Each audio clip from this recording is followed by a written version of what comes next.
focusing on winning arguments, we're teaching the basic fundamentals of sales and marketing and how we can use them to win in the world of politics, teaching you how to meet people where they're at on the issues they care about. Welcome to The Brian Nichols Show. Well, happy Tuesday there, folks. Brian Nichols here on The Brian Nichols Show, and thank you for joining us on, of course, another fun-filled episode. I am, as always, your humble host, and today we are joined by candidate for the Libertarian Party chair role, Tony I already messed it up. Tony D'Orazio. There we go. All it takes is 3 times, Tony, for me to go ahead and get your name right. After we just went through it there at the beginning of the show. It's not like we just spent 15, 20 seconds. But what happens here is, of course, we're recording and then my brain turns off. So, Tony, I apologize. Thank you, though, for joining us on the show today. How are you? Brian, thanks for having me. And don't worry about butchering my name. Everybody trips over the apostrophe. I blame my grandfather. It catches you off guard. It's after the first letter. But hey, no, thank you, Tony, for not only joining us on the show and also dealing with my mispronunciations of your name, but also thank you for, fighting the good fight. And you're taking a step, and we talk about this all the time. You have to be the change you want to see in the world. And we see right now the Libertarian Party is kind of aimlessly floating, looking for some sense of direction. And you are one of the 2 leading candidates right now who are trying to help right the ship and point us towards that direction. So you are seeking the role of chair for the Libertarian Party. So, Tony, first off, let's introduce yourself to the Brian Nichols Show audience, and let's ask the question: Why? Why are you running for Libertarian Party chair? Well, I am Tony D'Orazio. I was the chair of the New York Party.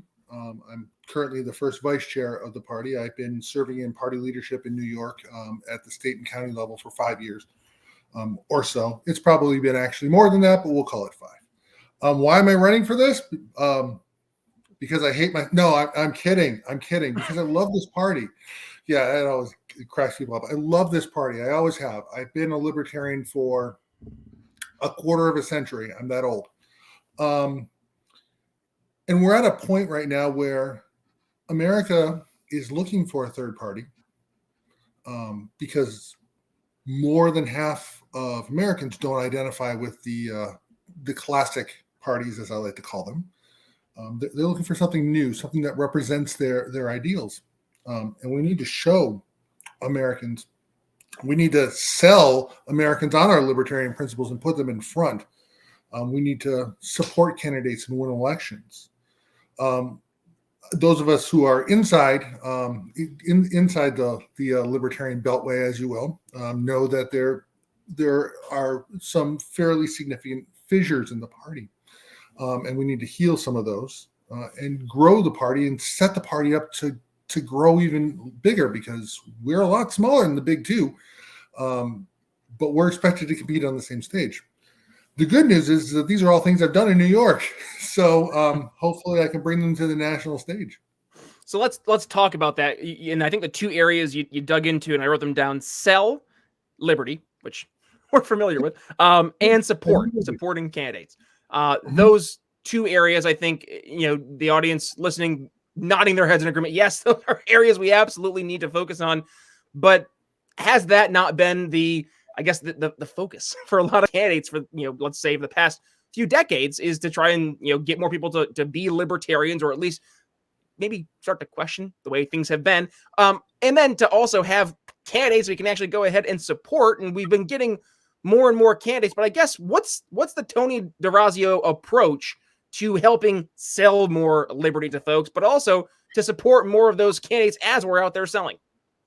So the national chair gets a nice large national platform. Actually, let me put that aside for a minute. Let's start with actually selling liberty. We have, as a party, a beautiful national platform. It is remarkably simple. If you look through each of the planks of our platform, they all speak in relatively broad terms about really great principles. We have the best platform. Stealing a page out of Trump's book for that. We have the best and the bigliest platform. But the reality is that we do, and it's been consistent with some changes. There have certainly been changes. I'm not saying it's been stagnant, but it has been consistent for 50 years. Whereas the platforms that we're competing with really follow the candidates around. We're a principles-based party whose primary job is to run candidates and win elections. But whereas the Democrats and Republicans just have to say, I'm left, I'm right, we have to actually educate people on what liberty actually is from somebody coming from the left and somebody coming from the right. So let's dumb it down. Let's trot out our platform plank by plank and use that in a marketing campaign. Let's use each plank as a focused, directed marketing campaign to somebody who might have traditionally aligned with the Democrats, but really doesn't align with them, or somebody who is traditionally aligned with the Republicans and doesn't really align with them. Focus on what's important to the voters, and the voters will come. I call that throwing the doors of the tent wide open. I talked about supporting candidates and winning elections, and a lot of that work is done at the state level and at the local level, and it should be, because I, as national chair, do not care who wins dog catcher in Indiana, Pennsylvania. I do care if it's a libertarian, and I'm certainly going to use the national platform to loudly announce our victories. We haven't done the greatest job of declaring victory on a national level. We did a relatively good job this past November. In years past, we haven't done as good a job, and I applaud the gains we've made in this so far. The National Party can do more. We've seen the Frontier Project, for example, which brought good, well-funded libertarian candidates out west to Wyoming and the Dakotas. That's the type of thing that we need to bring nationwide, and not in Wyoming where you're basically born libertarian by default because it's the Wild West. But we need projects like that are well funded and have coordinated efforts and coordinated volunteers working as a team in states where liberty does not usually rule, like California and New York. This is something that's one thing that a state party can't really usually do because they're not as well funded as the National Party. The National Party does have some capital behind it. And of course, it's very difficult to fund everything, but focusing on where we can actually build liberty, where liberty is failing, where there are candidates who really would gain traction with a little bit of capital and a little bit of support behind them. That's really where I think the party can start to shine. You mentioned one thing, Tony, and I've been writing notes here very religiously as you're going through. And one of the things that piqued my interest, and I want maybe if you could tell me a little bit more, is how there's the importance on trying to reach these new voters. Yeah. And I think maybe this has been some of the I'll say problem. It's been maybe where we've seen a lot of the division is, number one, who are those voters? But number two, in what way can we reach them without pandering? If that makes sense. So who would you say, I guess who would you say are the target market voters that we should be reaching out to? And I guess what would you say are the top, let's say, 3 issues that we can align with that they are focusing on as top of mind issues? Fair enough. Great questions. Well, first of all, there are 2 major targets for voters who could see the Libertarian Party as a home. The first are voters who are not affiliated with any party. That is the fastest. You hear statistics that the fastest growing party in the United States is the Libertarian Party, and we're the only one that's growing. The reality is that the fastest growing segment of voters are ones who are not aligned with any party. And those are the ones that are the toughest to market to and the toughest to pigeonhole. Because that's a really broad category, right? There are people who, in that category, who are very much centrist, who might say, I'm left on this issue and right on this issue. There are people in that category who would say, the Republican Party isn't far right enough, we need to go farther. The Democrats aren't left enough, we need to go farther. We'll let the Greens have them. That's fine. the way that we market to anybody who might be interested in liberty in that category is just make them the great libertarian offer, to quote Harry Brown. That was the title of one of his books. We've made great inroads when talking about the economy and economic issues, specifically taxation. Not sitting around screaming taxation is theft, because that's just a big turnoff to most people, but actually talking about taxation as an institution and making a little bit of a deeper dive on a principles-based argument, as opposed to just screaming out a bumper sticker phrase.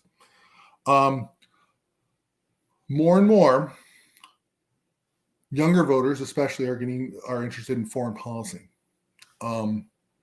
Specifically, the fact that the United States likes to butt its nose into every regime change around the world.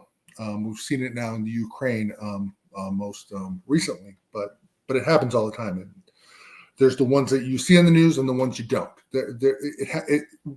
We've been doing this for decades. We've been doing it all over the globe. Decades. We've been doing it for centuries. And we've been doing it all over the globe. We are coming up to a generation who are really starting to, once again, and maybe for the first time since the 60s, maybe not. I would like to say I was part of a generation that did this, but really started pushing against the draft, the selective service, really started looking at their own mortality and don't really want to go to Kiev or wherever to fight for a regime change that they don't believe in and really we should have no part of. A third major topic is criminal justice, and that's a very broad topic because that can include racial injustice in law enforcement, which some people really feel very strongly about. It could include victimless crimes and what shouldn't be done about them, specifically the war on drugs, which is something that has started to really bubble up to the forefront. The war on marijuana, the whole reefer madness war, is starting to die down because more and more states are starting to legalize or decriminalize. But what to do with those who have been incarcerated for that, that's a huge issue. There are many ways to come at each one of these issues, many angles, but those are three issues. I would say criminal justice reform, foreign policy, specifically our participation in regime change wars, and the economy, specifically taxation. So, Tony, one of the main critiques and the main issues that we saw raised up over the past few years when it comes to messaging from the greater Libertarian National mouthpiece, whatever it may be, the Twitter account, the PR that's being put out in emails or what have you, was an overt lack of understanding how to focus on what was, and I would dare say still is, probably one of the top issues of the day, and that is the lockdowns. Absolutely. Yeah, and I would just ask, and I'm not maybe poking a little bit, but I'm just curious because that wasn't one of the top three things you mentioned. So I guess, do you think that we've moved past that a little bit, or is that something that you still think should be focused on, number one? But number two, looking back to the messaging over the past 2 years, what was your thoughts on how we did for messaging from the LP national standpoint, and what would you have done differently, if anything? I'm glad you asked that question. So, I mean, when I came up with my three topics, I very specifically didn't put the mandates in, and I'm an optimist. I would like to think that we are coming to the end of these. We're starting to see states shut them down, pull back on them. I think we're finally, I'm knocking on wood here because I'm going to be proven wrong tomorrow, probably. But I think we're finally turning a corner on it. That's not to say it's not an important issue. It's not to say that it shouldn't be messaged to, especially in states where it's a really big deal, like New York. More on that in a second. National, and I understand, speaking to a national audience, not everybody in the country has experienced these lockdowns in the same way. We've seen the stark contrast between what Governor DeSantis is doing in Florida and what Governor Cuomo and now Governor Hochul are doing in New York. Opposite ends of the spectrum. oh my God, everybody needs to wear a mask and get at least 13 boosters.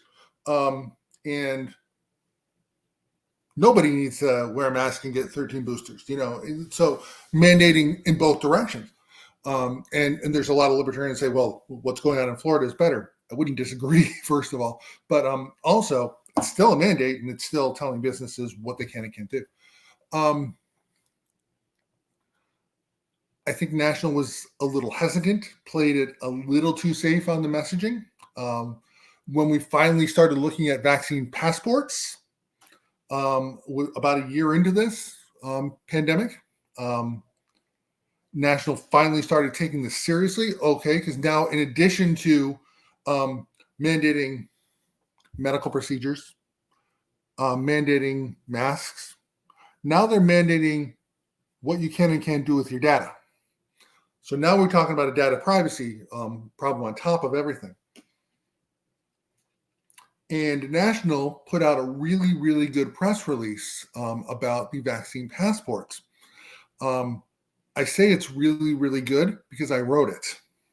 I originally wrote it for the New York party because we were the first state where an electronic vaccine passport, the Excelsior Pass, came out, and there were some serious data privacy issues with it. Shocking, I know, that the government might have data privacy issues with your data, but they got better. I think it was a learning curve on that. There are still some issues with the messaging out of the National Party. I know there was a fundraiser for a commercial that was that kind of fell a little short of expectations, and there's still a lot of room to get better, and we need to speak up against government mandates in general, not just about COVID-19. But I think from a COVID-19 standpoint, where we are reaching a point where society is saying, gone from going, I'm going to die from this disease, to, okay, now we got something that's going to happen seasonally and I have to worry about it. Let's move on and live our life.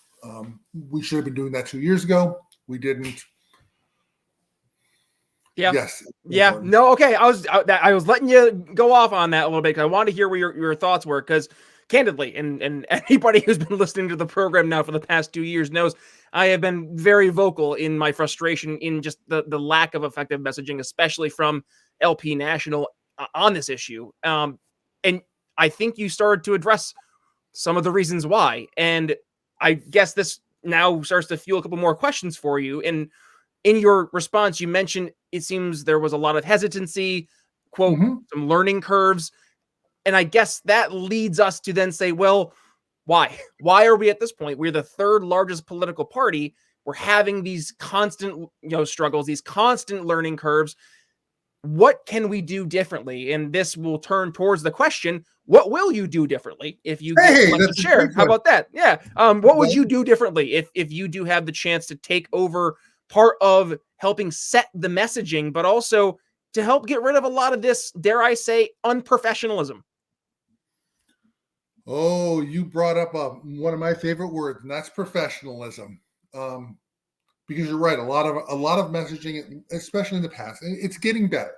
I don't want to sit here slagging on National's messaging, because the people who are doing it now, the National messaging is improving because it's simplifying and starting to focus more on issues of the day and not trying to come up with a major messaging strategy. One of the problems with National's messaging in the past has been that they haven't been very agile on it. Remember, I said there's a learning curve, so they're taking in all the data and holding off and waiting. And we're watching libertarians in the wild lose their minds in both directions. Why aren't we saying something about the mandates? Why aren't we saying something about masking? Why aren't we saying something about government schools? There are so many topics that people were up in arms about, and they weren't all the same topics, and not everybody had the same opinion. So coming out with a strong and simple message against mandates would have solved that problem early. as opposed to having a complete decision tree as to how messaging was going to be handled. When the vaccine passport was announced on a Tuesday, I wrote that thing on Tuesday night, and we released it Wednesday as the New York Party, and then it got released to the National Party on Thursday. I might have the days of the week wrong, but it was that quick. We saw a problem. We applied the libertarian principles to that problem. We addressed it, offered real libertarian solutions. Don't use that passport. Don't put your data in a public cloud, especially your medical data, and released it. It can be just that simple. It doesn't have to be complicated. It doesn't have to be complicated, but we libertarians inevitably will make things more complicated than we have to, Tony. And I guess this then goes towards the part that's been so frustrating for me, and that is that we have a group of liberty. I don't want to say just like sales-minded folk, but I mean, if you look at where the conversation has changed, and I'm gonna toot my own horn for a second, because we really have been trying to help lead some of that, because we haven't been communicating our ideas that well.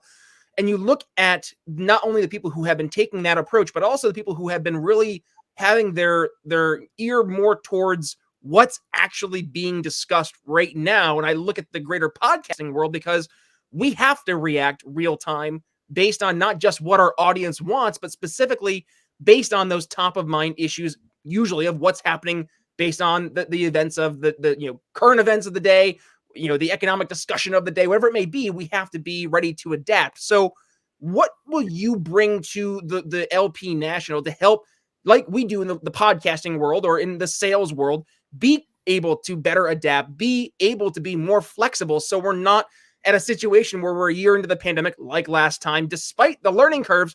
I mean, hey, thankfully, I hope, I'm saying this again, you were knocking on wood, I'm knocking on wood. Hopefully this is a once in a lifetime kind of an event. But when, God forbid, the next terrible thing happens and government tries to usurp power it does not have, we need to be ready to have a definitive, not only just messaging, but also have it lined up, ready to roll, like in a heartbeat, versus, okay, we have to go and do our meta-analysis and paralysis by analysis. That's inevitably what will happen. So, Tony, what will we do to help bypass that under your chairmanship? So you come from the sales world. I come from the IT world, believe it or not. IT leadership. And one of the things we often have to do is remove waste from a process, evaluate the process. Some from the manufacturing world might be familiar with Six Sigma. There's a whole bunch of methodologies that are similar to that. But in general, look at the process. Where are the bottlenecks? Get them the hell out of the process. Just react. It doesn't have to be complicated. It just needs a little process re-engineering. And if we can do that, we can be more agile.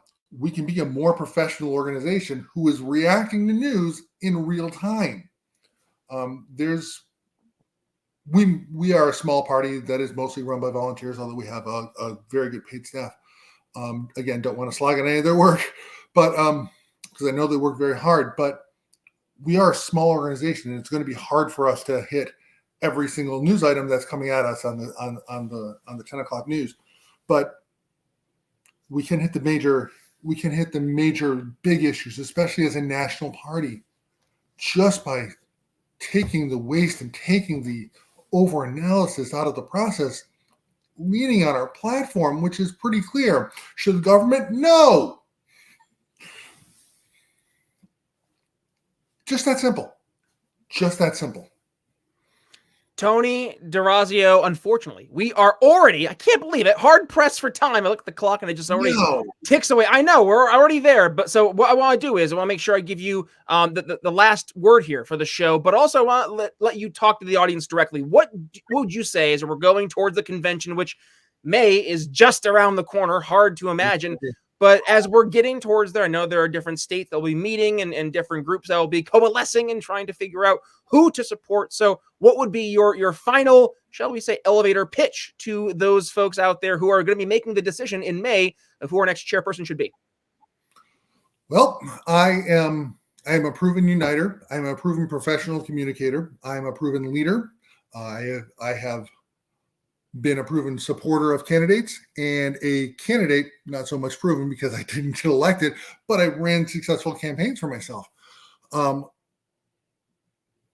I know what it takes to run a campaign. I know what it takes to support a candidate. I know what it takes to grow and communicate in the way that we need to grow and communicate as a Libertarian Party. I know a lot of people are butting heads because they have different ideas on how to communicate. And I'm here to tell you, there's a place for you in the party. There's a place. I would love to work with any liberty-minded individual who wants to grow our party. So please come to TonyForChair.com. That's Tony, the number 4, chair.com, or visit me on Twitter at Tony4LP, or on Facebook at facebook.com/Tony4LP. See what I'm all about. Reach out to me, ask questions. I'm here to answer whatever you have. And I appreciate your support.